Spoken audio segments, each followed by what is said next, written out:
Hey, it's the Scotch Test Dummies. I'm Scott. Woo, I'm Bart. Back with our finale in the Glenlivet Spectra series here, and we're gonna test it all three in a row style. Just what you've been waiting for. Yeah.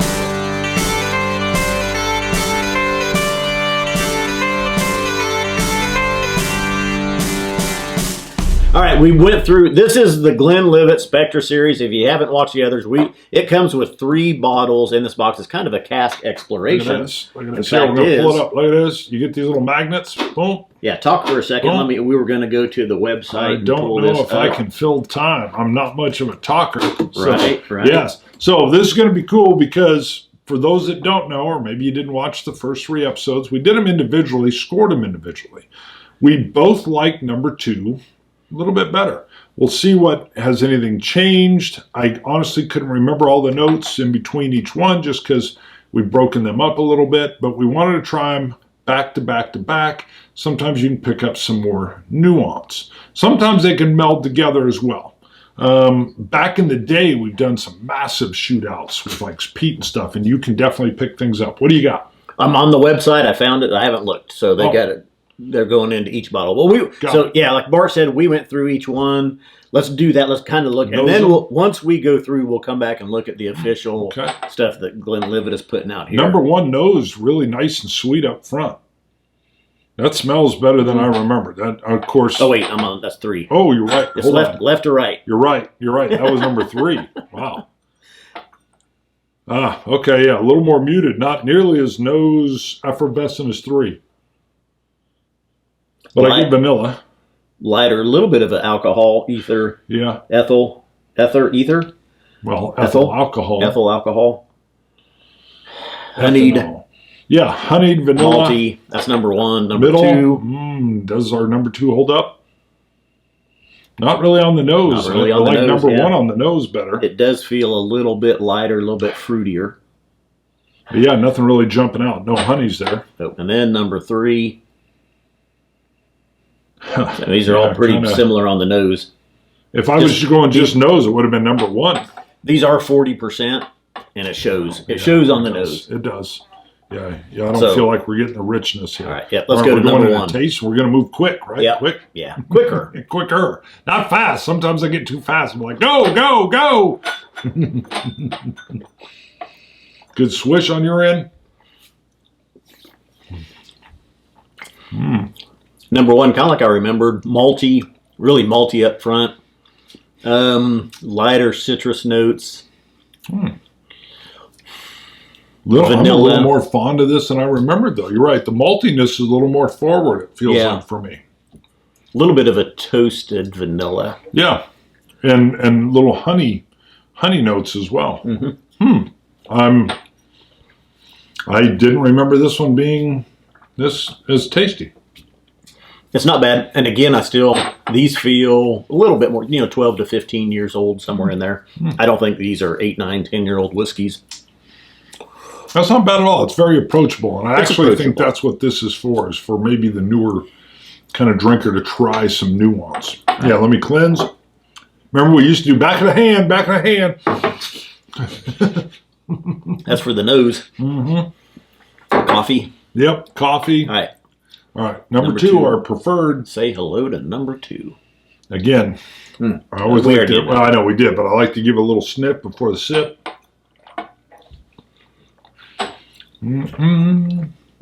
Yeah, just like I remembered, more citrusy, or more fruity, citrus, tropical.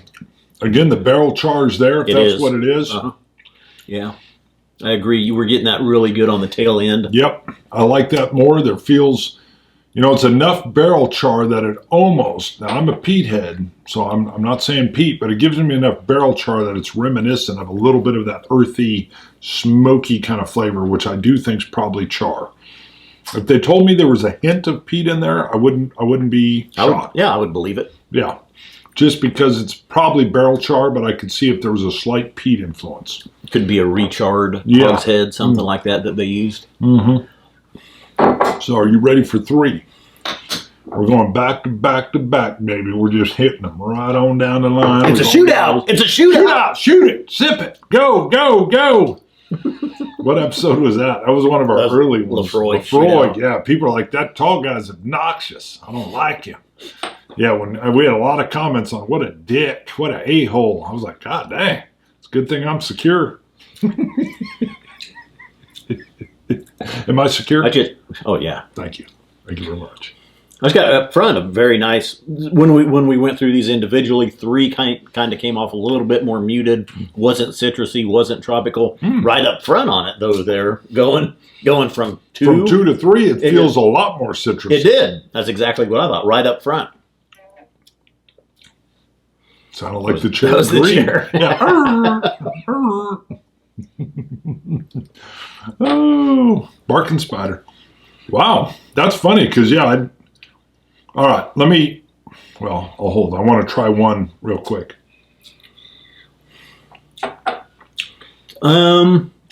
Up front, a little bit more citrusy, but really on the tail end, it's a little bit darker. Kind of, we were getting that. I wanted to say this one was maybe sherry influenced. Yeah. It's not citrusy as much on the tail end. It's more stoned fruits. Yes. You had brought up like a peach. Yeah, peach rind, peach skin. Yeah.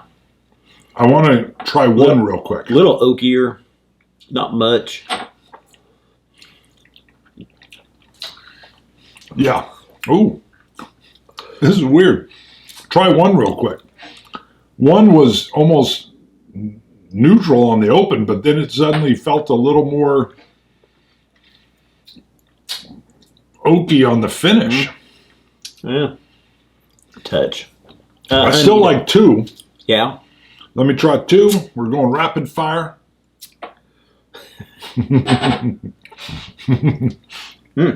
You like all my alliteration? Even on the nose, I get a little bit of that char or smoke on 2. 2 is, I wouldn't be surprised. I think that's lightly peated.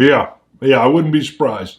It might just be char, but I think that's what I'm getting. I think it's lightly peated. This glass has a scratch on it.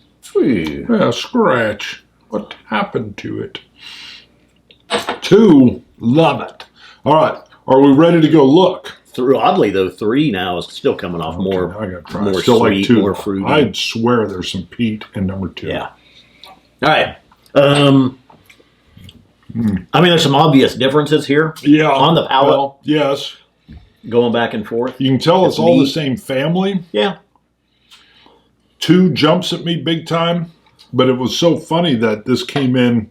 All of these together seemed better than when they were individually done. Like rolling between them, I'm like, Yeah.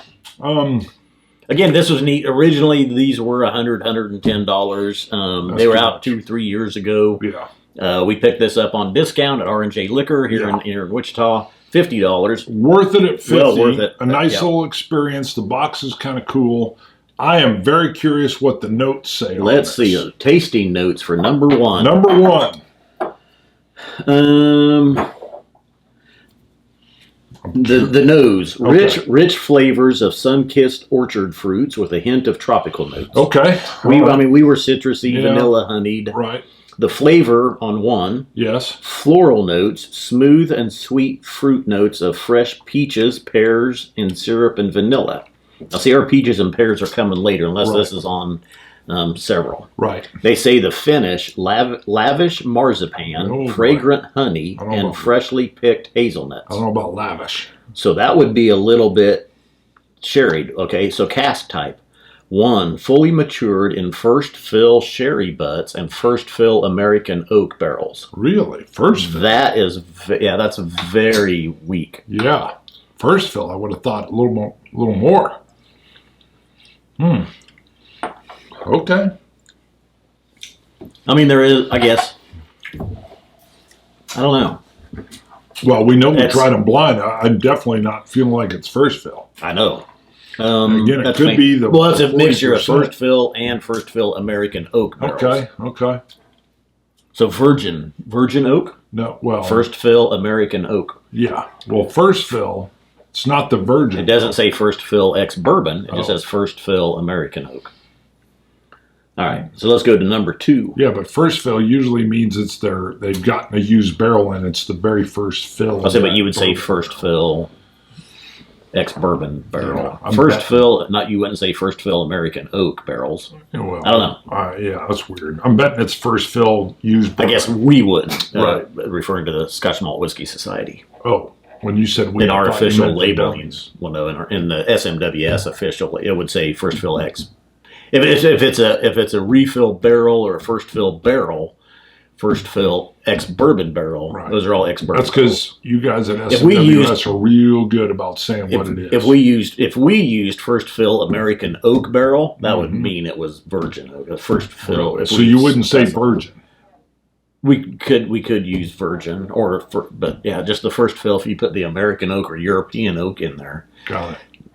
I don't know. Maybe it is ex-bourbon, but anyway. What?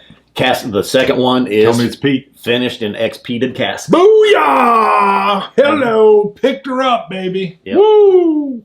It was slight, like I said, barrel char is what I thought at first, but yeah. Definitely. When we came back on this one, nice. And look what it did for it. You're getting. The peat made it better. The flavor, fruity with pleasant, smoky aromas of bonfire embers, tangy marmalade, creamy vanilla toffee, long and piquant, long and. Ooh, I think you said it right. With intriguing layers of delicate smoke on the nose, ripe pear, crisp apple. Citrus zest, whisper of smoke. Yeah. This was the one. Pear. This was the one you thought we saw. Or no, that's the next one with the peach. Yeah, 2 was the one I said I had barrel char. Yeah, I had a yeasty bread finish, but definitely I thought it was maybe a little bit of peat or barrel char. Now I would say a whisper of smoke is perfect. Love it. Hello. Nice. And number 3. Got it. Now this one. Fully finished in double charred casks. So not like sherry. I figured this one might have the sherry finish. Double charred. They charred we were getting a little bit more oakiness on this one. Yeah. Sweet flavor. Sweet honey and cinnamon intermingled with pears dipped in dark chocolate, licorice, and piquancy. Wow. We got a nutty finish. But this is the one where I got peach. Enduring sweet vanilla with a pleasant tang. So 1 and 3 are pretty similar, and the sherry finish or influence is so weak. Blind, I didn't get it at all on number 1. I thought maybe there was some of that on number 3 because there was no citrusy, no tropical to it. 2 was the miracle worker here. Love 2. Anything else? Fully finished. Although, again, fully finished and finished. There's not that much influence. Right. But they do say a whisper of smoke. But we picked it up. Like I said, barrel charred peat. Love that. Which is funny because I said Glenlivet doesn't peat, but they have used ex-peated cask before. And they do it so well, they need to do it some more. Hello, Nadura. Nadura 2.0, baby. Bring it. So I would say even now going back to 2, I'm getting it on the finish for sure. Yeah, love it. Let me see. I'm looking for that sherry influence on 1. What do you think that was? Tastes like a Lefroy cask. I wouldn't know. But it almost gives it those citrus notes, but it could be the citrus coming from the regular there. That's good. 1. Again, Pete made it better. That's a shirt. Pete makes it better. 1 is a little bit darker now, not necessarily citrusy, but still I'm struggling to see the sherry. God, I love 2. Especially for a first fill barrel influence. But anyway. 2, baby. That was very neat, very interesting. Yep. And I like it. I think if you can find these on sale for that. Sure. $50, if you find it for $50, range, that's worth it. It's a fun little dance. 110, 120. And they don't have anything about age. That would have been. I still stick with. I'll stand by. They do feel a little bit older. These aren't 8, 9, 10-year-old whiskeys. I think these are 12 to 15. I'll give you that. You would think they would have said it though. Why they don't put it on age statement. So if they're not putting it on the label, if they're not putting it on the box, they're not releasing it. Oh, Compass box with that. Now it could be the majority because they're probably a marriage of casks. Sure. There could be, I suppose, 8 and 9-year-old whiskeys in here blended with older stock. Okay. So they didn't want to put, and they would have to advertise the youngest age of the whiskey in there. So if there are 8-year-old whiskeys in here, they would have to say Glenlivet Spectra 8-year-old, and then nobody's going to buy it. They buy an 8-year-old. Yeah, right. So got it. Okay, yep. I like it. I'm thrilled with the Pete pick, baby. Thrilled. Yeah. Good call. Good call. Thank you. So let's go ahead and explain. You can go to Scotch Test, or you can go to Patreon. Look at Scotch Test Dummies, support for $1 a show, $1 a month. You can do two at $2. We'll shout your name with gusto. What else? Barrel caps. I had to think. I was thinking of something else. Go to ScotchTestDummies.com. You can pick up caps, coins, barrel caps, glasses, hat shirts, all kinds of stuff. Helps support the show. Keeps the lights on. Keeps the whiskey coming.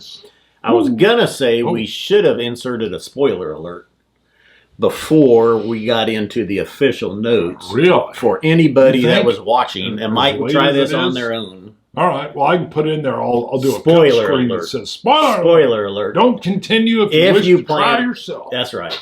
That's what I'll do. I'll say spoiler alert. Spoiler alert. Scotch it, you Scotch gods. Cilantro. Dummies.